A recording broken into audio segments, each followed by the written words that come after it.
I thought I heard a car. He's not coming.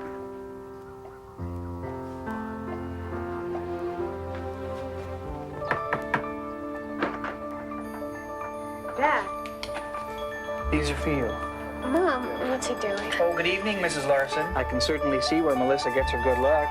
Come on, honey. Go on, honey. Yes.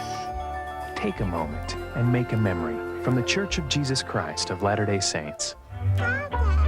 Oh, Daddy, talk to me today. And when I'm older, we'll still find things to say. Is that French?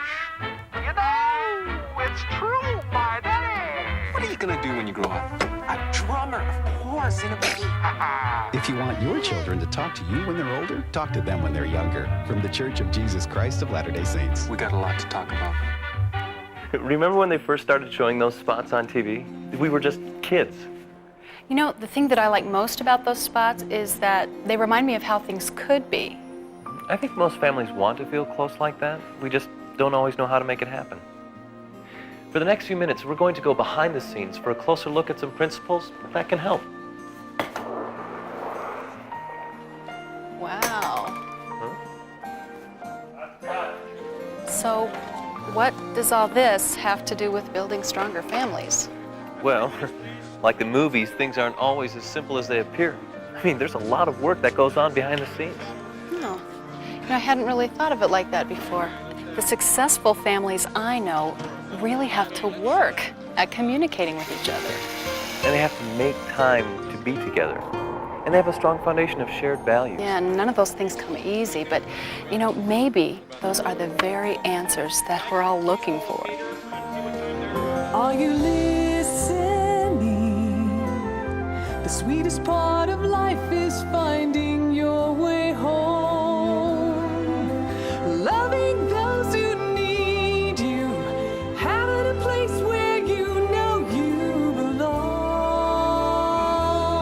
'Cause when the day is done and your friends are gone and the world steps away, the only thing that matters is who you've loved today.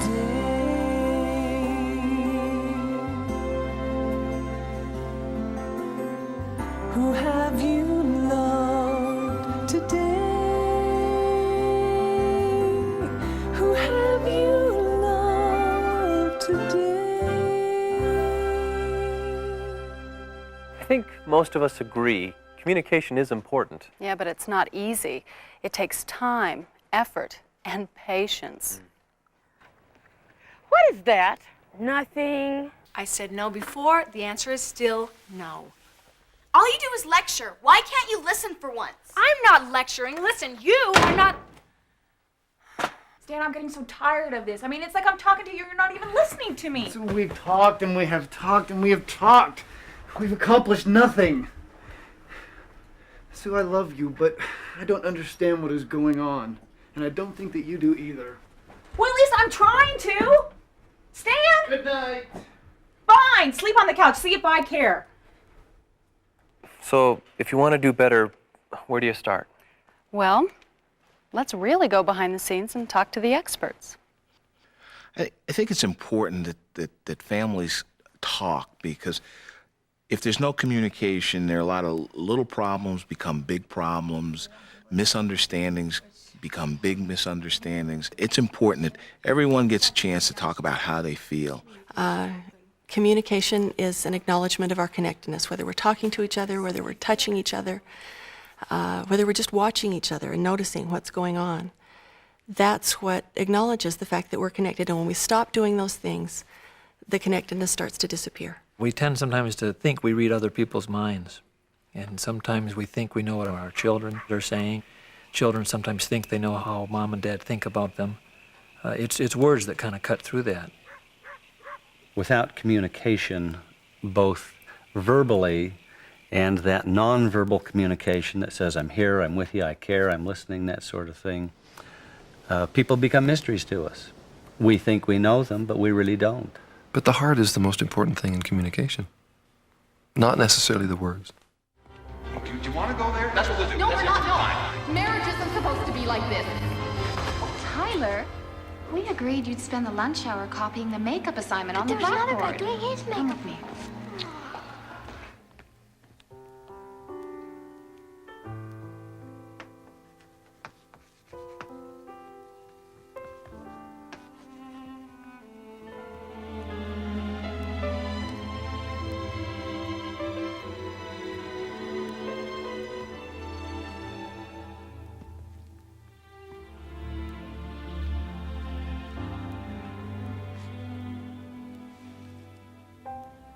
Love lasts when you put your marriage first. From the Church of Jesus Christ of Latter-day Saints.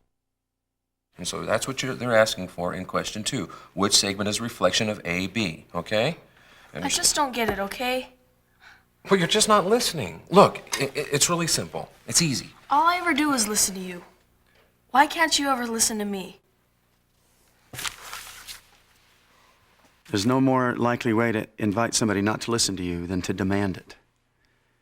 But to invite it is to give yourself to them before you ask that they give themselves to you. Sometimes when dads listen, they listen for accuracy rather than for understanding. In order for me to be a good listener, depends less on the skill that I would bring to it and more upon my sincerity to really want to know what my child's world is like. Listen to what they have to say and then feed back to them. You know, this is what I heard. Is this what you meant? To me, it's 2 things. It tells them, I'm really listening to you, and secondly, I really want to understand. So, you feel that because math is hard for you, that you'd be letting me down? I just want you to be proud of me. Son, I am proud of you. Communication comes when people feel like they really are heard and that what they are saying counts and is important. I think particularly with teenagers, that's a big problem. We have a lot to tell them, but we oftentimes don't take time to listen to what it is that they say or that they're feeling or they're experiencing it and trying to understand it from their perspective. I thought we were going to the store. Well, we are. The turnoff's back there. Well, I thought I'd take the long way. I'll do better in math. This isn't about math. It isn't? Nope. Just tell me what it is, okay? But what is? Whatever it is you're mad at. Should I be mad? I don't know. Are you? I just want to know how you're doing, that's all. You don't want to say anything? No? How about you? Not me. Are you gonna die? Not for a long time. Oh, I mean, good. I'd miss you. You know, I'd miss you too. Really? Understanding grows, one conversation at a time. From the Church of Jesus Christ of Latter-day Saints. So I think as parents, we need to make that conscious effort to do things with our children, anything that allows for communication to take place. And it doesn't have to be sitting always necessarily isolated and face-to-face with each other. There are some things that I've heard parents do, playing basketball, doing dishes together, are excellent times for that talking, that communication to take place. I set up time, individual time for each of my children. It's been their time, that they know there's a set time that we can sit and talk. And I generally will talk in their room, in their space where they feel comfortable. The most effective communication happens in families when there's a setting of openness. And by that openness, I mean there aren't set answers or set expectations. If we're going to be good listeners, we have to be prepared to hear things we don't want to hear. We have to be prepared to hear our children try out a new idea, or to say that they don't agree with us, or they don't like something that we like. Otherwise, they're going to quickly learn that I can't really say how I'm thinking or how I'm feeling. You know, being a mom has taught me something else about communication. Sometimes when you think you're being perfectly clear, Well, it isn't clear at all. Stay there! Parker! How many times have I told you to stay away from the corner? Look at me. I've told you time and time again, never walk to the corner. Mommy, what's a corner? I'm sorry, honey. I couldn't believe it. I had never even considered that he might not know what the word corner means. One of the biggest faults in communication is assuming that because the other person loves me or should love me, they should know what I want and what I need, and therefore I don't need to tell them. Common mistakes include things like, you never, or well, you always. First of all, nobody ever, always, or nevers. And so it's an accusation when I imply that you do that. And that usually follows with another common mistake, which is to label somebody. You're just lazy. You always put it off. You're such a con artist. To label us as that's the way we are, boy, it puts up a pretty big wall that I'm going to have to climb over to communicate with you effectively. Getting angry, I think, is almost always an act of self-defense of some sort. You're defending your territory somewhere. Either I've got the right to be an authority here because I'm the parent and how dare you, or just you've offended me somehow and I have a right to defend myself against that. I think you have to give that up. Somebody's got to be the grown-up here. And I think all relationships, not just parenting relationships, go better when we give up the boundaries and say, okay, I'm in here with you and we're just doing this and we'll do whatever it takes. People are skilled at different levels, but ultimately it's not the skill that's important. It's your honesty in giving yourself to the other person rather than your intellect or your skills that makes the most difference. Communication is fundamental. It isn't easy. It takes consistent work and patience and even sacrifice. Jesus Christ set the perfect example for us in this as well as every other part of our lives. He taught the importance of love and kindness, patience and forgiveness. We can learn to do the same things. We can follow his example. And living those principles is one of the best things we can do for our families.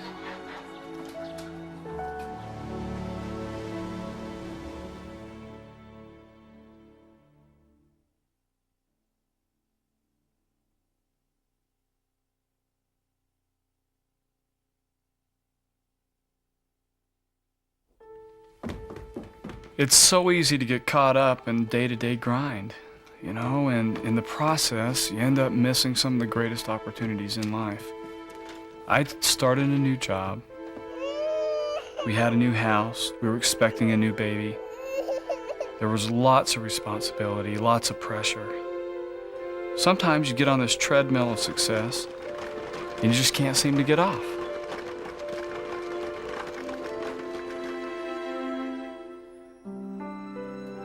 Daddy, what you writing in that book? Oh, this is where I write down all the important people I need to talk to. Is my name in that book? Are you giving the least to those who matter most? Or are you sharing your best with those who really aren't that close? Well, it's time to turn around and find out where your greatest joys are found. If we don't spend time with people, we won't know them.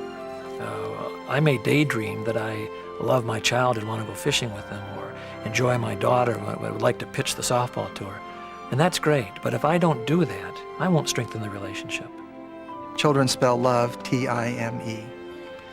So if we tell them, that's great, but we need to communicate that love and caring through spending time. The first test of when you're experiencing quality time with your family is when you're not worried about the time. And now a few words about raising children. Run, jump, climb, walk, laugh and cry. Throw, fetch, play catch, slip and slide. Listen, swim, eat, grin, cook and cheer. Giggle, wait, love isn't just something you say, it's something you do. From the Church of Jesus Christ of Latter-day Saints. Those unexpected moments together, whether they're 5 minutes or 15 minutes, can be very valuable. That time home from work while you're preparing dinner, or a few minutes in the morning if you happen to get ready early and have 5 minutes to talk before you go, or an opportunity to go for a walk around the block. I think it's important to do work around the house together. Sometimes we think of chores and, if we're doing chores, we don't think it's quality time, but you can talk and do things together. That's quality time. There's communication there. Setting up projects that the whole family has to do together. I'm also not much of a believer in quality time versus quantity time. I think you just have to be together in order to have the quality come out. We make time our enemy by saying there's not enough time. But we usually find time to do the things that we really want to do. So if we really want to have time as a family, we'll find the time. It may not be a lot of time at once, a lot of hours together, but you take the few minutes that you can. You don't have to move a mountain. You don't have to calm the storm we see. Little things you do that you think are small and few are the things that mean the most to me. So just keep giving whatever you're giving, 'cause if you're giving with everything you've got, keep on giving whatever you're giving, 'cause even when you're giving just a little, it helps a lot. If you're doing just a little, you're helping a lot. From the Church of Jesus Christ of Latter-day Saints. It helps a lot. Yeah, single parents have a particularly difficult time because there's no one there to help them out. They're doing all of it by themselves. My experience tells me this, that the children of single parents know that there's not a whole lot of time. They know that this is the only parent that will do the dishes, clean the house, fix, and so they've told me that the best thing they've done is enlist their children in that help. And so you talk while you do dishes, you talk while you clean the house, you talk while you cook, so that you do the activities as much as possible together. Those who have tried have told me of wonderful successes with a 3 minutes here, 2 minutes here, 7 minutes there.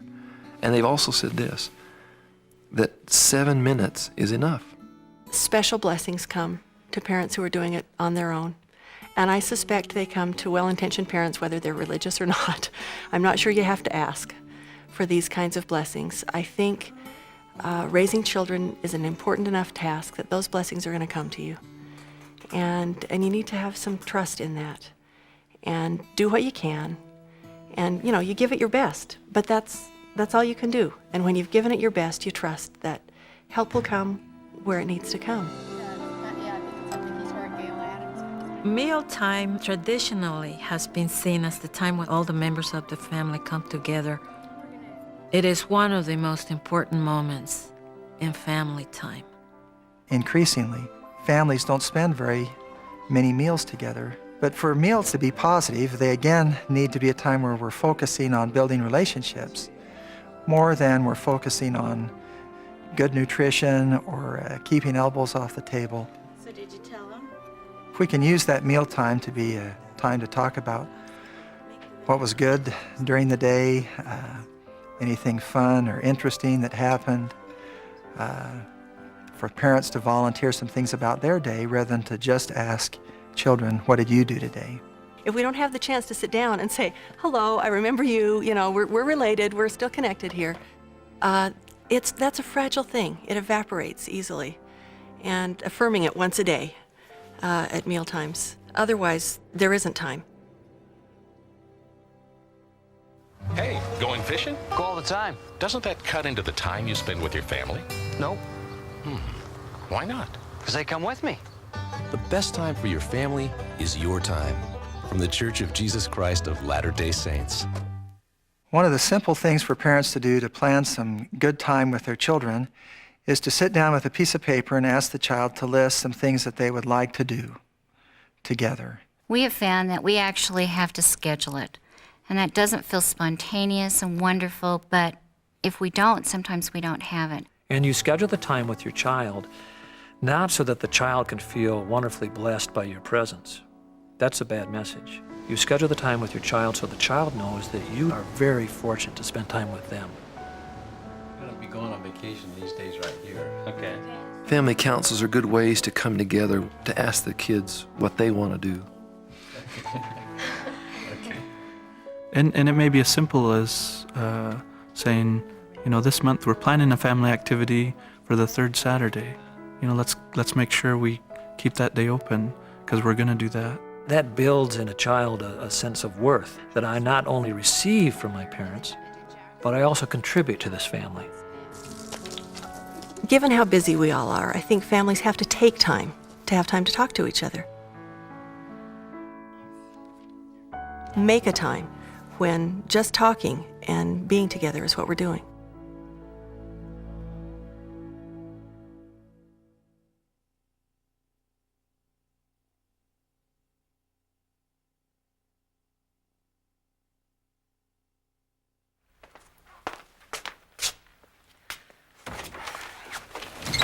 Katie, how can you live in a mess like this?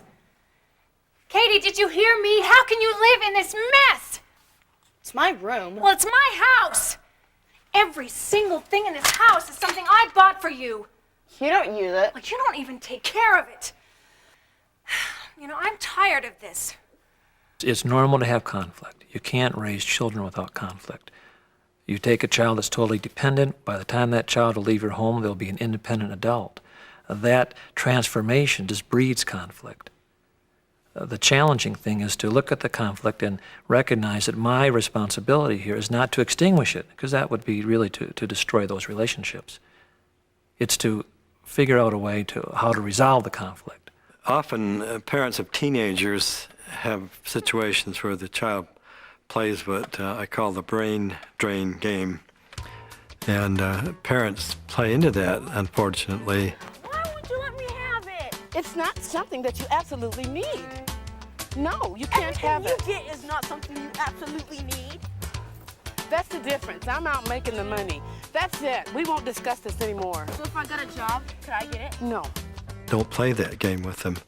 When they start doing that, then say to them, when you're ready to talk and your voice is as soft as mine, I'll be glad to talk to you. And then just walk away. Most teenagers have the capacity to continue to argue, and they have a lot more energy than parents do, and parents will lose out. In our culture, we see too often teenagers as a special breed of something, a phase that they're going through. And I think sometimes the very way in which we see them gets in the way. If children seem to change in teenage years and go from receptive, polite, kind beings to aloof, resentful, closed, non-communicative folks, the worst thing in the world the parents could do is decide, now what do we do? Now from 13 to 19, this is what we're stuck with. Steve, can I talk to you for a moment?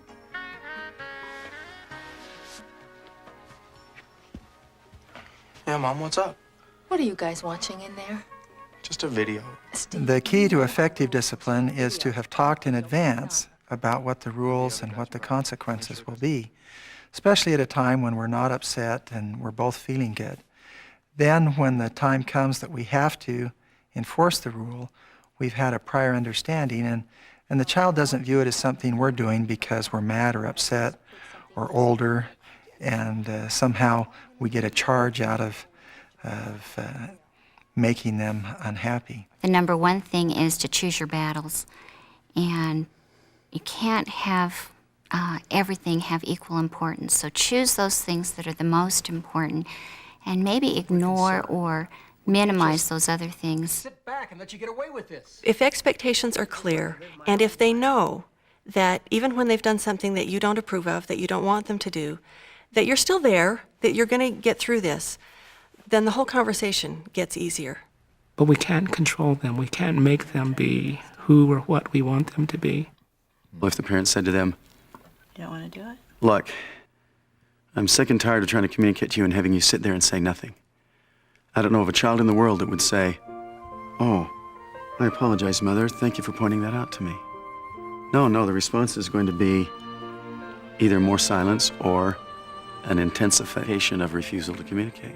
When you look into my eyes, are you listening?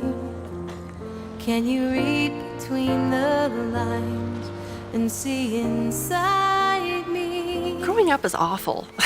It's hard.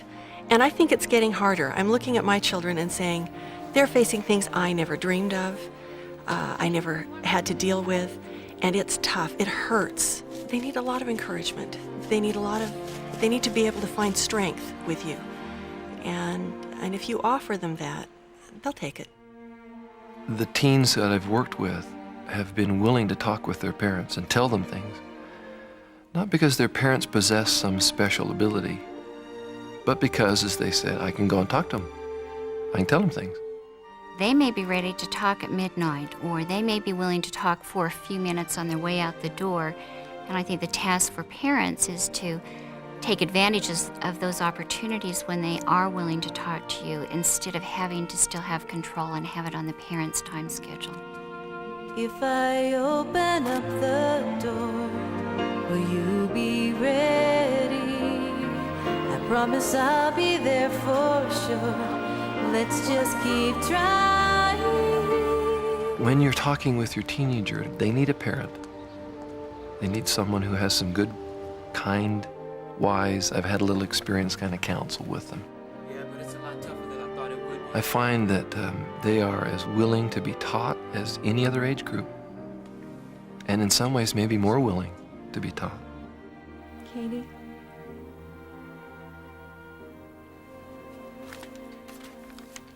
I'm sorry. You know, I came home and I was in the worst mood. Everything went rotten today, and I guess I took it out on you. I'm sorry.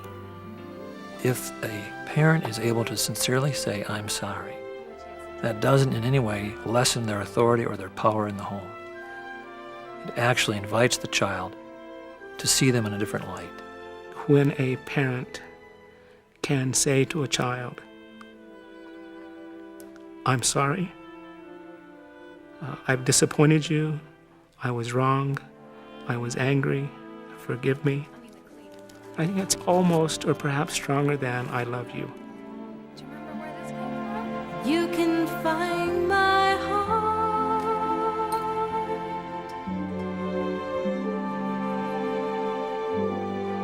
if you're listening.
children will learn values in a variety of settings, school, the neighborhood, but home is going to be the foundation of that. It's important for parents to teach values to their children because children need to learn from parents who acknowledge their imperfections. Because when a child sees that an imperfect parent can commit to and honor and do right by values, it suggests to them somebody still growing, learning, who's insecure, maybe not very confident, that it can be done. If parents are honest with their children, children learn honesty. If parents listen and care about their children, then children learn to listen and care. Talking is important, but we teach children what we already are.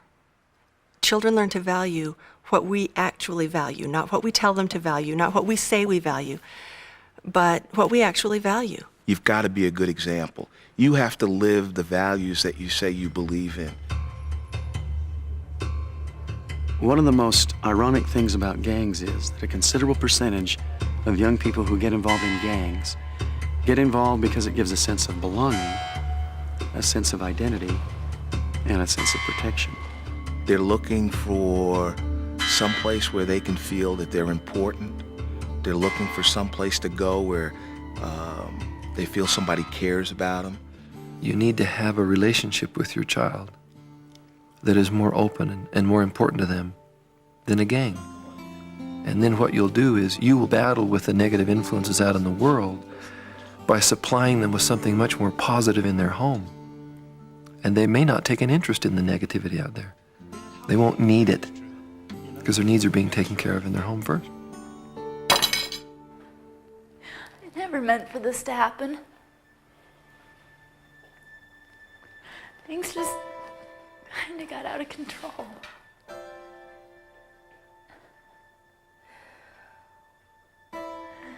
Daddy? Our job as parents is not to guarantee our kids don't make mistakes or break rules. Our job as parents is to make sure that our hearts are right with our children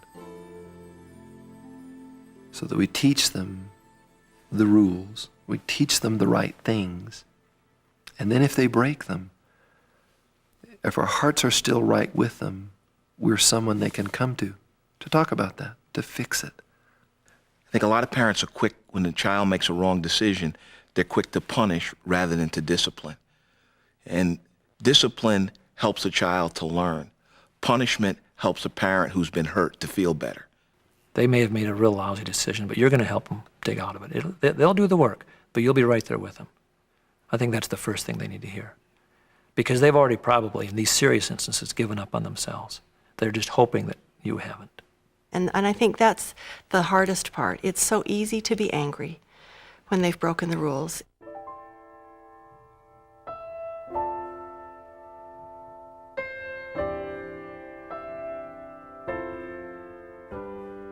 I know I haven't always said everything I should, but there is one thing I want you to know, that I'll always love you in a way that no one else could ever do, and nothing can change the way I feel for you, 'cause I really love you. I think it's essential to be sharing your thoughts, your opinions, your values with your children all of the time. There's a saying that says if you want responsible children, you give them responsibility. Well, part of the responsibility is they have to make the choice. And sometimes it's a fine line between saying, you do what I say, or you choose to do what is right. I think there are probably several things that a parent could do. I know in our family what we've tried to do is to set specific times, which are times for teaching. We have family home evening, for example, which is a time where we say, once a week, we know this period of time is going to be a teaching time of some sort. If a family would regularly meet together just to be with the family, say this is a night where we're not with friends, we're not out doing something else, let's plan our schedules. That's one of those times when all that communication and listening to each other and understanding what it's like to live with each other in the same home and not be too busy to talk about those things. That's when a lot of that can be facilitated. Family home evening helps us focus on those things that are most important. It pulls us together.